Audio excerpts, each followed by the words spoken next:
on a de la chance. Nous vivons en Europe où nous avons le Conseil de l'Europe et la Cour européenne des droits de l'homme qui protègent nos droits, nos libertés fondamentales.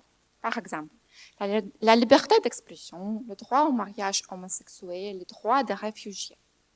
Le Conseil de l'Europe et la Cour européenne des droits de l'homme contribuent au pays à améliorer les lois afin d'assurer le respect de nos droits. Évidemment, il affecte les pays, mais l'impact n'est jamais dans un seul sens, surtout si l'État membre est la Russie. Que savez-vous sur la Russie? C'est le plus grand pays du monde qui occupe plus de la moitié du continent. C'est une ancienne superpuissance. C'est l'ancien État communiste. C'est Poutine depuis 20 ans. Et pouvez-vous répondre à la question si la Russie est en Europe? Est-ce que c'est le pays européen? C'est normal si vous répondiez non. Les chercheurs eux-mêmes n'arrivent pas à se mettre d'accord sur cette question. La seule certitude, c'est que la Russie est un État membre du Conseil de l'Europe. Mais c'est un membre très spécial.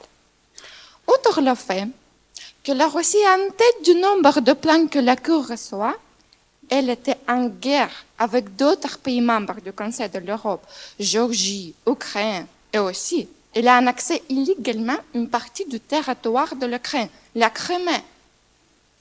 Mon objectif de recherche est donc d'étudier l'impact d'un tel État sur le Conseil de l'Europe et la Cour européenne des droits de l'homme.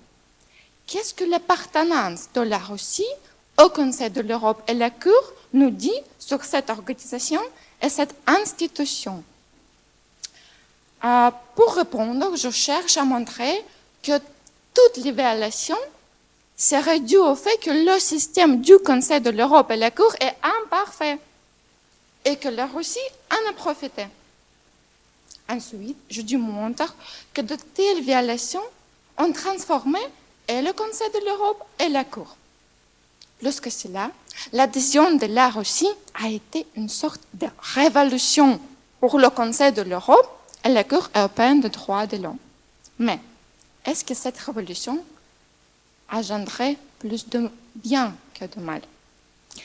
C'est sûr que l'Europe serait moins en sécurité si la Russie quittait le Conseil de l'Europe et la Cour européenne des droits de l'homme. Merci.